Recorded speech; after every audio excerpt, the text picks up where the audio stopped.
तो Facebook users क्षमा कीजिएगा, मैं थोड़ी देर के लिए डिस्कनेक्ट हो गया था, इसलिए पार्ट 2 आ गया। तो इसी श्लोक में तो मैं पीछे बोल रहा था कि आत्माराम क्या होते हैं। तो आत्माराम वो होते हैं जो भगवान के गुणों से प्रभावित होकर के भगवान और वो भी भगवान के गुणों से प्रभावित होते हैं और लगातार भगवान के गुणगान करते हैं और अंतः स्वांतः सुखा, उनको भगवान के नाम पे इतने आनंदित हो जाते हैं कि उनको किसी और चीज की आवश्यकता नहीं होती। हरिदास ठाकुर इसके बहुत बड़े उदाहरण हैं।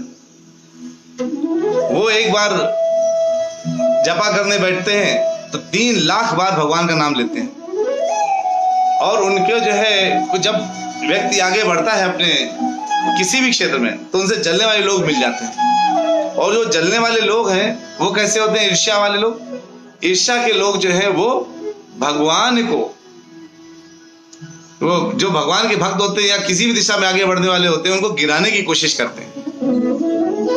तो उनके पास, हरिदास ठाकुर के पास एक वैश्या बिल्कुल यंग 16 इयर्स की, 16 साल की बिल्कुल खूबसूरत वैश्या भेज दी गई, जो ये कहती है, उसका यही कॉन्फिडेंस था कि मैं कभी भी जीवन में मैं जिसके भी पास जाऊंगी वो मुझे स्वीकार करेगा। और वो हरिदास ठाकुर जी के पास गई।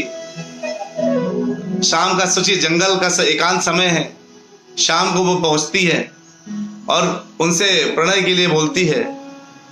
वो कहते हैं अभी मेरा थोड़ा सा नाम जब बाकी है, थोड़ा सा इंतजार कर लो। और वो इंतजार कर रही है और पता चला वो पूरी रात नाम जप लेते रहते हैं। फिर दूसरे दिन जग के जाती, दूसरे दिन आती, ऐसे वो 4 दिन आती रही और चौथे दिन स्वयं वो प्रभावित हो गई और उसने अपने सारे वैश्यावृत्ति त्याग दिया और भगवान की शरण में आकर उनको, हरिदास ठाकुर को अपना गुरु मान लिया और उसके आगे पूरा जीवन पर्यंत उसने केवल भक्ति करी। ये होता है हरिदास ठाकुर जैसे भक्त के पास अगर कोई अशुद्धि आए तो वह अशुद्धि भी शुद्ध हो जाती है। जिस तरह से सूर्य मल को भी शुद्ध कर देता है, उसी तरह से वैष्णव, पूर्ण वैष्णव, परम वैष्णव, भगवान के भक्त अशुद्ध को भी शुद्ध कर देते हैं। तो कहते हैं भगवान के जो गुण हैं उनको हम भक्ति में सेवा द्वारा ही समझ सकते हैं। ये मई वैश्य व्रते तेन लभ्य कहते हैं। और हम जब भगवान की भक्ति करते हैं तो हमारी चेतना शुद्ध होती है और जब हमारी चेतना शुद्ध होती है तो हम सब कुछ स्पष्ट नजर आता है। हमें कहाँ जाना चाहिए, क्या करना चाहिए, क्या सब कुछ पता चल जाता है। और इस भौतिक जगत में कुछ ऐसा नहीं है जो उस आनंद से बड़ा हो, सब कुछ उस आनंद से छोटा है, भगवान के नाम के आनंद से। और जो इसीलिए कहते हैं भगवान के जो विशुद्ध भक्त है उनको प्रशांत बोला जाता है। प्रशांत का मतलब ही भगवान की विशुद्ध भक्ति। और वो जो प्रशांत होते हैं वो भगवान के आज्ञाकारी दास होते हैं। भगवान जहां बोलते हैं मुझे ये करवाना है, मुझे ऐसा चाहिए, मैं वो चाहता हूं, जो भगवान के शुद्ध भक्त हैं वो सारे वो कार्य करते हैं। हमें भगवान का शुद्ध भक्त बनना चाहिए। भगवान साफ साफ कहते हैं 7.28 में भगवद गीता के श्लोक में, येषां त्वंत गतम पापम जनानां पुण्य कर्मणाम ते द्वंद्व मोहन निर्मुक्ता भजन्ते माम दृढ़व्रता। वो साफ साफ बोलते हैं कि जिन मनुष्यों ने पूर्व जन्म में तथा इस जन्म में पुण्य कर्म किए हैं, इसका मतलब पुनर्जन्म होता है। जिन मनुष्यों ने पूर्ण जन्म में और इस जन्म में पुण्य कर्म किए हैं और जिनके पाप कर्मों का पूर्णतः उच्छेदन हो चुका है, सारे पाप कर्म जिनके खत्म हो चुके हैं, वो मोह के द्वंद्वों से मुक्त हो जाते हैं और वे संकल्प पूर्वक मेरी सेवा में लग जाते हैं। तो जो भगवान के शरण में पूर्णतया हृदय से जाते हैं और तो उनके सारे पाप कर्म, कहते हैं भगवान का जो एक बार नाम ले लेता है उसको इतने पुण्य मिलते हैं जितने वो पाप भी नहीं कर सकता पूरे जीवन में। सोचिए इतना बड़ा अपॉर्चुनिटी, इतनी बड़ी अपॉर्चुनिटी की जाए अगर कोई व्यक्ति एक बार भगवान का हृदय से नाम ले ले, आंखों में आंसू भर के भगवान का नाम ले ले, तो उतने पुण्य, उतना उसके पुण्य जुड़ जाता है कि उतने वो जीवन में पाप नहीं कर सकता। एक बार हरे कृष्णा ये बोल करके वो एक बार नाम ले ले, तेजी से भगवान का नाम हृदय से बोल दे, तो उतने पुण्य मिल जाते हैं कि उसको पाप करने की जरूरत नहीं। उसके जितने पाप करेगा उतने पाप नहीं कर सकता जितना पुण्य मिल जाता उसको। सोचिए 10 रुपए में पूरा कोई आपको 1 करोड़ का सामान दे दे, 1 करोड़ का फ्लैट, वो वाला केस है। एक बार नाम लिया और सारे पाप कर्म स्वाहा, भस्म हो गए उसी में। तो भगवान चिल्ला चिल्ला कर बोल रहे हैं कि मैं तुम्हारे साथ हूं हर समय, तुमको मुझे जानना पड़ेगा। लेकिन जान कैसे सकते हो?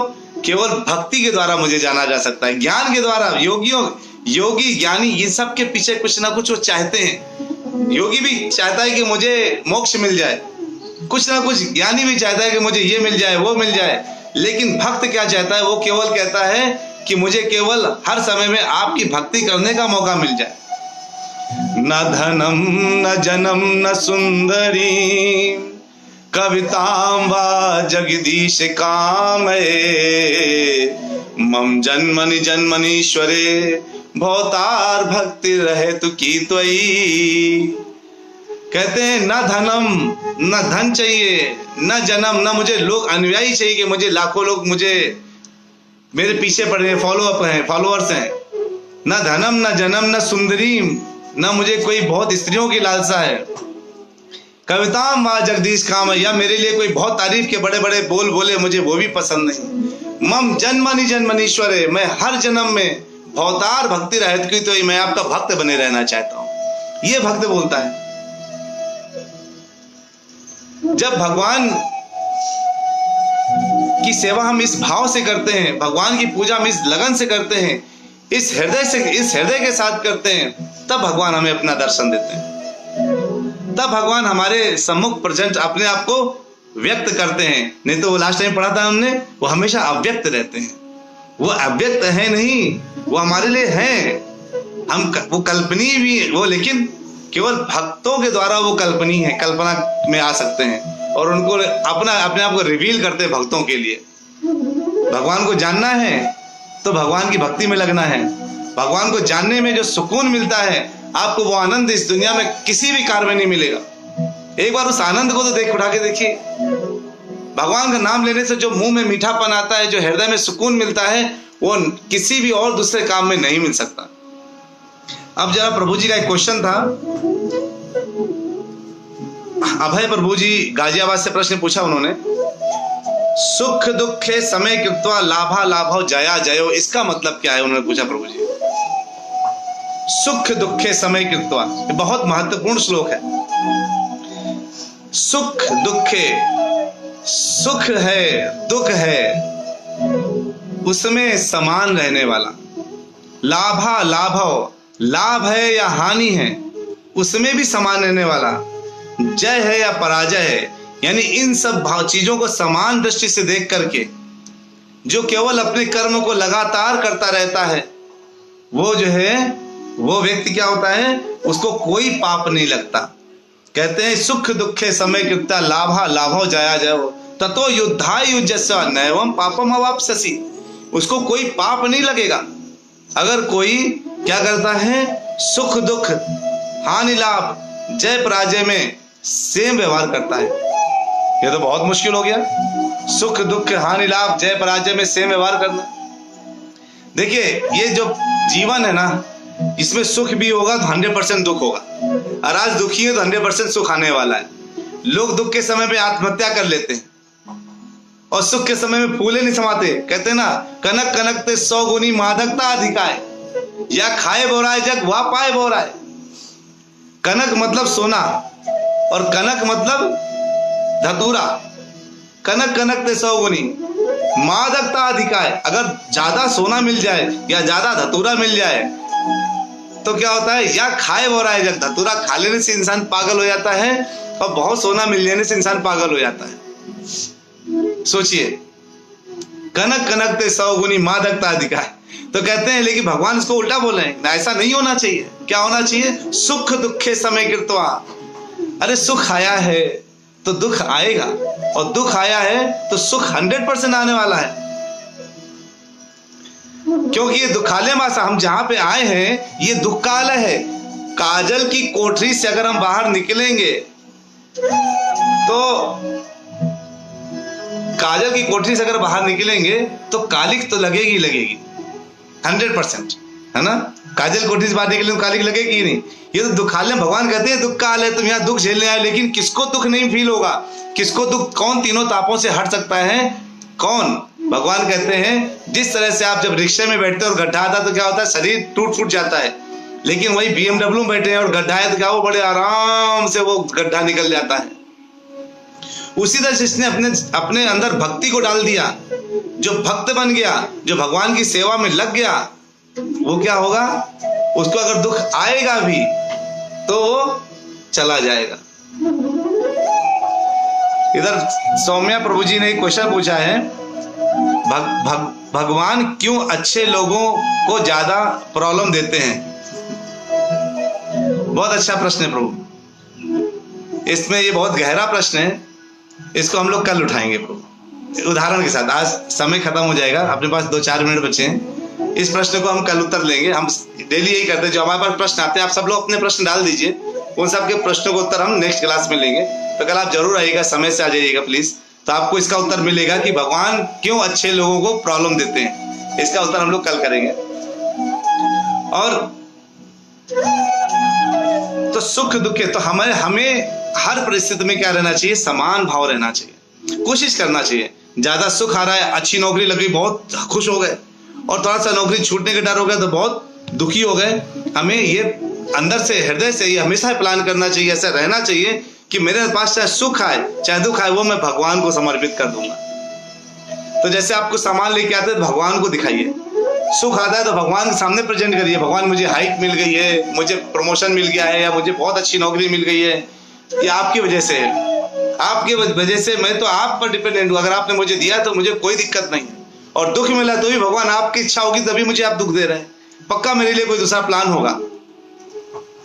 इसीलिए आप हर परिस्थिति में अगर भगवान को जोड़ देते हैं ना, तो उससे भगवान की एक प्लानिंग जुड़ी है आपके साथ, हर व्यक्ति के साथ भगवान की एक प्लानिंग है, क्योंकि भगवान आपके हृदय में बैठे हैं, वो प्लान कर अंदर बैठे बैठे।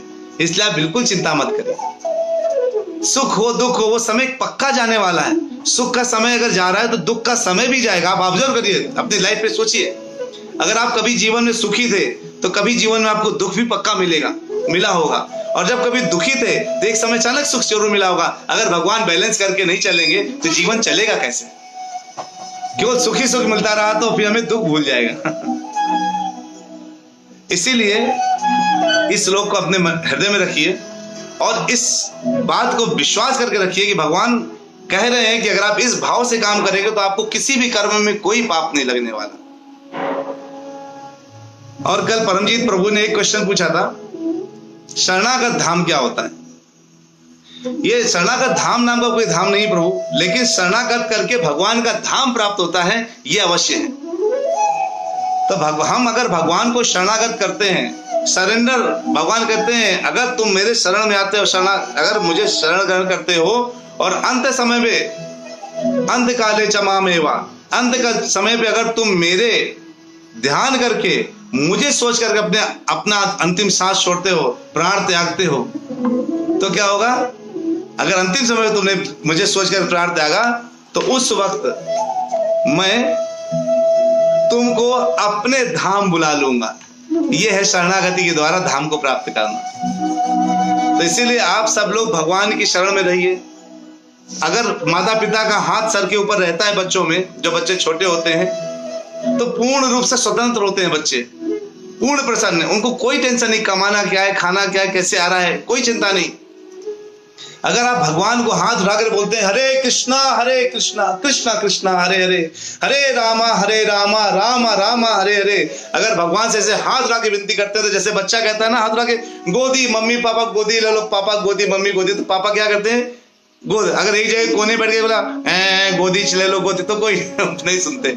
लेकिन अगर हाथ उठाकर उठाते हैं तो माँ बाप गोद उठा लेते हैं बच्चों और प्यार कर दे, दो किसी और कर लेंगे उसके गाल में। ऐसे से जब हम हाथ उठा के हरे कृष्णा महामंत्र बोलते हैं तो भगवान हमें अपने पास समझते हैं। भगवान का नाम ऐसे दिल से लेते रहिए, प्रसन्न रहिए हमेशा, और जानिए भगवान कौन है। भगवान को कैसे जान सकते हैं, केवल भक्ति के द्वारा जाना जा सकता है, और किसी माध्यम से नहीं जाना जा सकता है। चाहे जितना ज्ञानी बन जाइए, कितने बड़े योगी बन जाइए, भगवान को नहीं जान सकते जब तक आप भगवान के भक्त नहीं बनेंगे, भगवान को नहीं जाना सकता। भगवान के भक्त क्या है? कुछ बहुत बड़ा काम नहीं करना, अपने सारे कार्यों को केवल भगवान को समर्पित कर देना। मैं जो भी कर रहा हूं वो भगवान के लिए कर रहा हूं। मेरे पुत्र पैदा हो रहे हैं तो भगवान के भक्त बनेंगे और प्रचार करेंगे भगवान के नाम का। मैं अगर नौकरी कर रहा हूं तो भगवान के लिए कर रहा हूं, कुछ डोनेशन करूंगा, दान करूंगा, ताकि कर्म फल से मुझे मुक्ति मिले। अगर मैं खाना बना रहा हूं तो भगवान को भोग लगाऊंगा, फिर मैं खाना खाऊंगा, पहले भगवान को खिलाऊंगा। और अगर घर की सफाई कर रहा हूं तो मैं पहले घर की सफाई भगवान का मंदिर साफ कर रहा हूं। ऐसा विचार कर करेंगे तो हर क्षण आपका भक्तिमय हो जाएगा। बहुत बहुत धन्यवाद। आप लोग समय से ज्वाइन करें, बहुत अच्छे से सुने आप लोग। कुछ भी प्रश्न है कृपया टेक्स्ट में डाल दीजिए, 100% उसका उत्तर मिलेगा। और उसका हम हर दिन उत्तर जरूर करते हैं जिनके प्रश्न आए। अगर किसी का प्रश्न छूट गया हो तो मुझे माफ कीजिएगा, अपना प्रश्न एक बार और डाल दीजिएगा, ताकि जो है हम उन प्रश्नों को उत्तर ले सकें। और हम उत्तर लेंगे रेफरेंस के द्वारा। भगवत गीता में आपको रेफरेंस मिलेगा, भागवतम के रेफरेंस से मिलेगा, किसी न किसी शास्त्र के द्वारा हम आपके उत्तर देंगे। तो इसलिए आप अपने प्रश्नों को बिल्कुल बिंदास डालिए, आप अपने प्रश्नों को इसमें, ठीक है। एक बार जोरदार हरे कृष्ण महामंत्र के साथ आप लोग नाम लेते हैं। मिलेंगे कल के दिन फिर 9:30 बजे। हरे कृष्णा कृष्णा कृष्णा हरे हरे, हरे रामा रामा रामा हरे हरे। बहुत बहुत धन्यवाद आप लोगों का। हरे कृष्ण।